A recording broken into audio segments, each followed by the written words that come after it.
Mi ex me dejó por alguien con más dinero. 5 años después tocó mi puerta llorando y le cerré en la cara. Mi nombre es Gabriel Ríos. Tengo 33 años. Vivo en Denver, Colorado, y trabajo como supervisor de logística en una empresa de distribución farmacéutica en el área de Aurora. No siempre tuve ese puesto. No siempre tuve lo que tengo ahora. Hubo un periodo en mi vida en que tenía mucho menos y creía que eso era suficiente razón para que alguien me dejara. Resultó que sí lo fue. Para ella, resultó también que no importó. Para mí, esta historia empieza hace 6 años, en un departamento pequeño que rentaba en el vecindario de Capitol Hill, con un trabajo de asistente administrativo en una empresa de seguros que pagaba lo suficiente para cubrir la renta, el carro y poco más.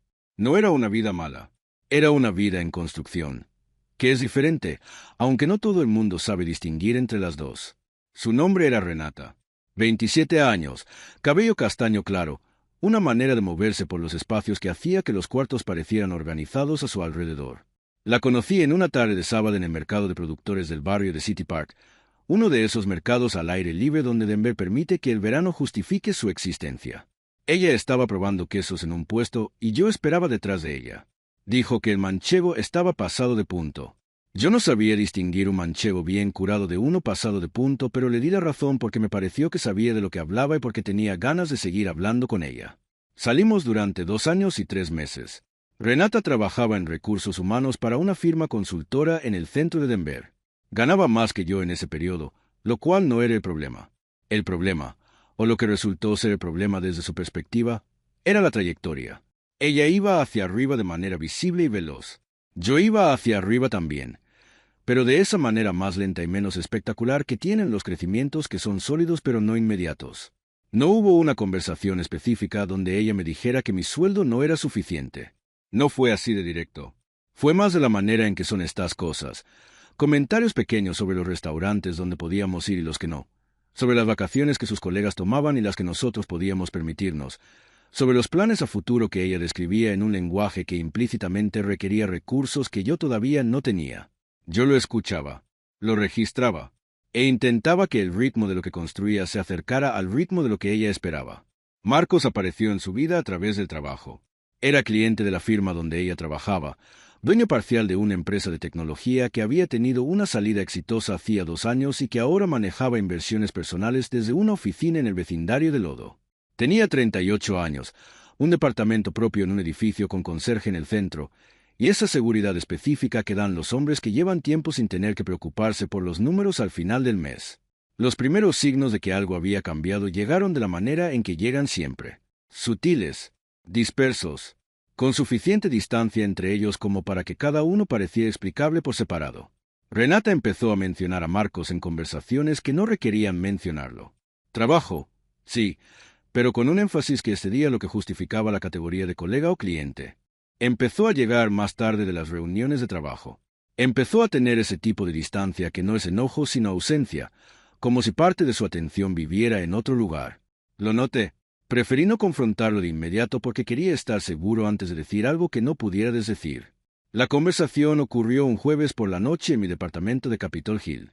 Renata llegó con esa expresión de alguien que preparó lo que iba a decir durante el trayecto y está ejecutando el plan con la determinación de quien sabe que posponerlo no va a hacerlo más fácil. Se sentó en el sofá. Yo me senté frente a ella. Gabriel, creo que debemos terminar, dijo. Le pregunté por qué. Lo que siguió fue una de esas conversaciones donde las palabras reales están debajo de las palabras que se dicen. Me habló de diferencias de visión, de etapas de vida, de que sentía que los dos querían cosas distintas. Palabras que son verdad de manera suficientemente general como para aplicarse a cualquier situación sin revelar la situación específica. Le pregunté directamente si había alguien más. Dijo que no. Le pregunté si tenía que ver con el dinero. Hubo una pausa que era en sí misma una respuesta. ¿No es el dinero? Dijo. Es lo que el dinero representa. Es la ambición, Gabriel. La dirección. Yo sé a dónde voy y necesito a alguien que también lo sepa. Le pregunté si yo no lo sabía. Dijo que quizás sí, pero que no lo veía con la claridad suficiente. Se fue esa noche. Recogió las cosas que tenía en mi departamento, que no eran muchas, y se fue. Me quedé en la sala después de que el sonido del elevador indicó que ya había bajado. Me preparé un café que no tomé. Miré el departamento que de repente se veía diferente aunque nada en él había cambiado físicamente. Y entonces hice algo que no planeé hacer, pero que resultó ser lo más útil que pude haber hecho en ese momento. Saqué un cuaderno y empecé a escribir. No un diario emocional. Una lista. Todo lo que quería tener en 5 años.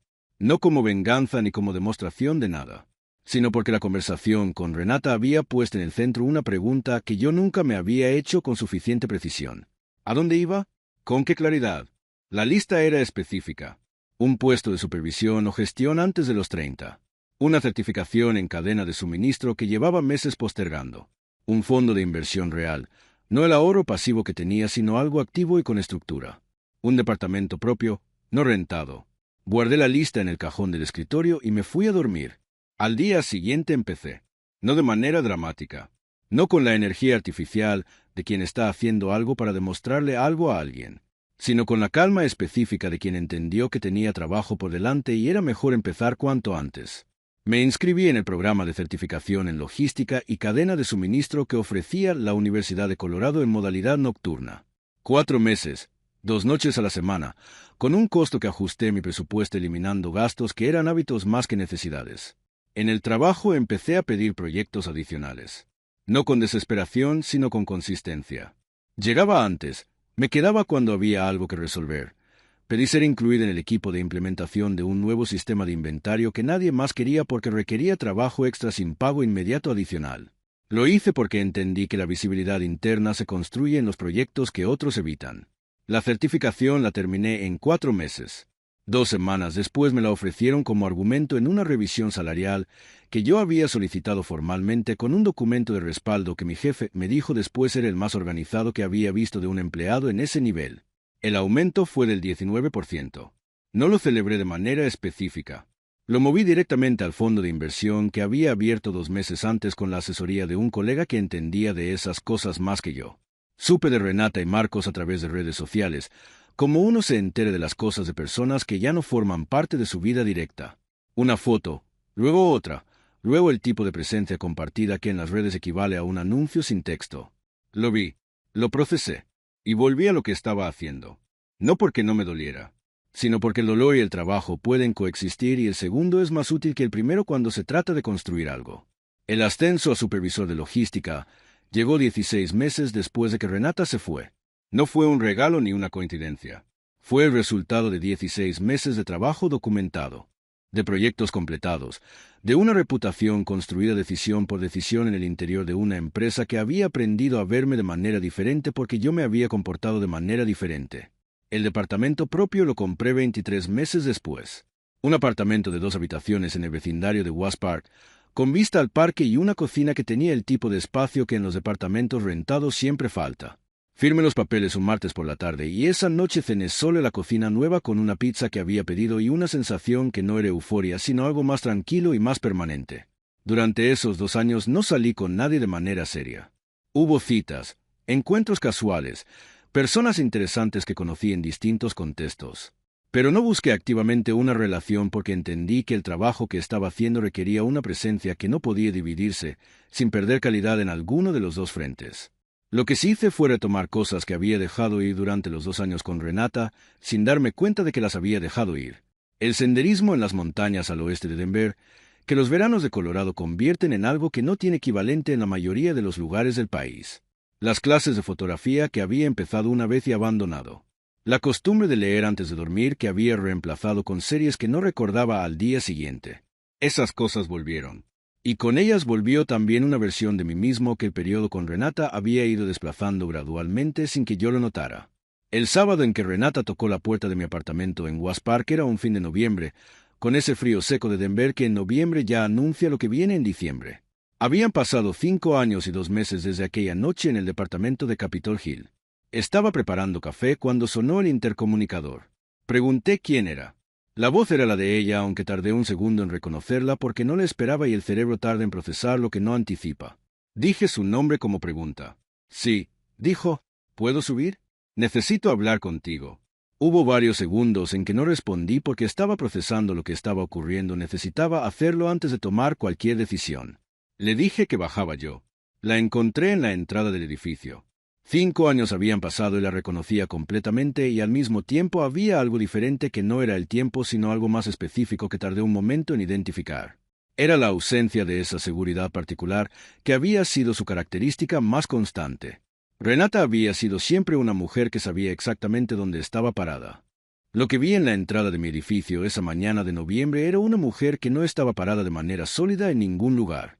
Nos sentamos en los escalones de la entrada porque no la iba a subir al apartamento y tampoco quería tener esa conversación de pie en el frío.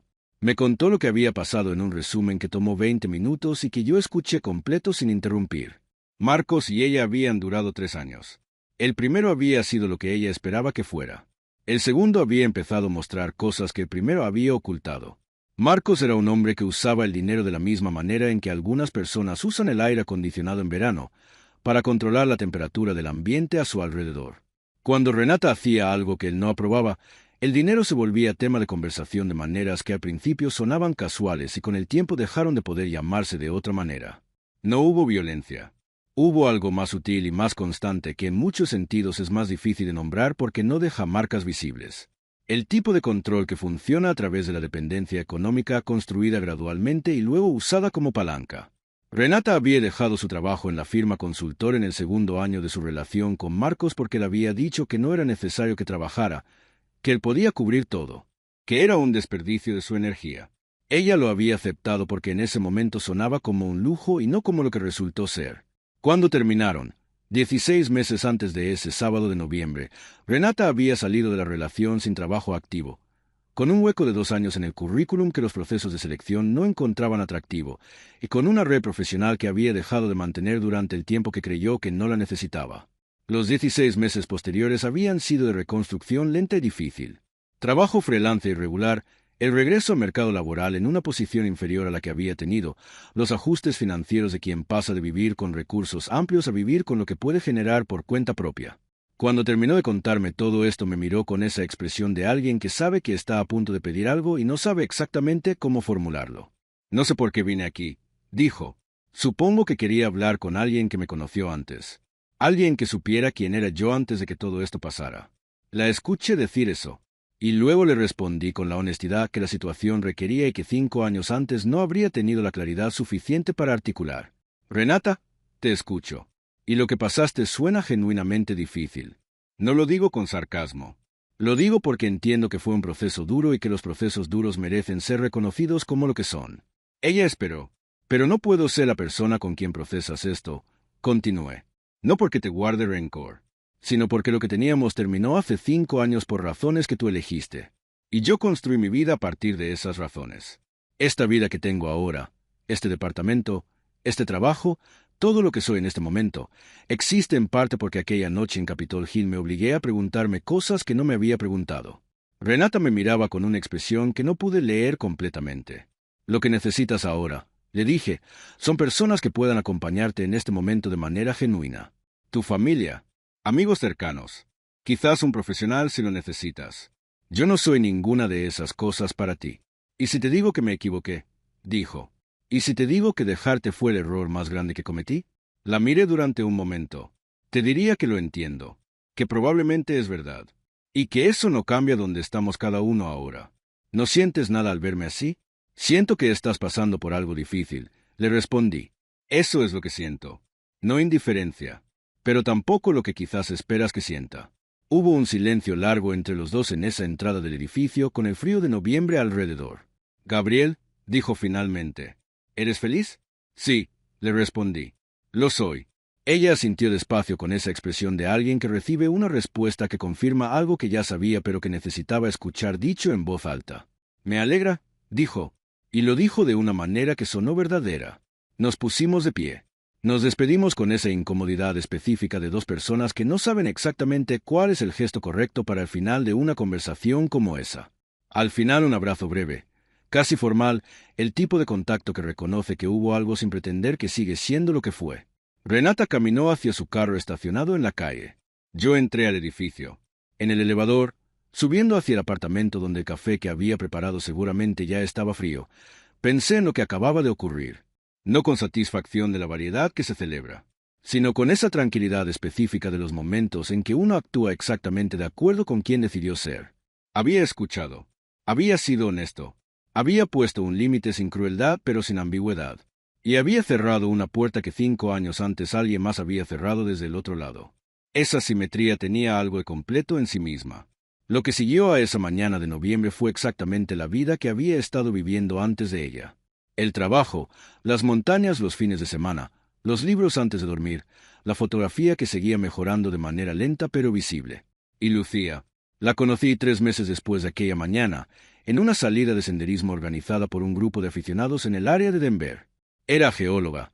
Trabajaba para una empresa de consultoría ambiental y tenía esa manera de hablar sobre las montañas que hace que uno entienda que no son solo el fondo de una foto, sino algo que ella conoce de maneras que la mayoría de la gente no conoce. Hablamos durante todo el descenso de una ruta en las montañas de Jefferson County con ese frío de febrero que Colorado regala a quien se atreve a salir de todos modos. Al final del día intercambiamos números con esa naturalidad de dos personas que no necesitan fingir que el intercambio no tiene intención. Lo que se fue construyendo en los meses siguientes era diferente a todo lo anterior no porque fuera más intenso, sino porque era más honesto. Dos personas que sabían quiénes eran, que habían llegado al punto donde estaban por caminos que habían requerido trabajo, y que se elegían mutuamente desde esa solidez y no desde la necesidad de que el otro completara algo que faltaba. Esa diferencia, cuando uno la vive desde adentro, es completamente clara. Supe de Renata una última vez, varios meses después de aquella mañana en la entrada del edificio. Una amiga en común la mencionó de pasada en una conversación que no tenía que ver con ella, que estaba bien, que había conseguido un trabajo estable en otra empresa de consultoría de recursos humanos, que las cosas estaban acomodándose de a poco.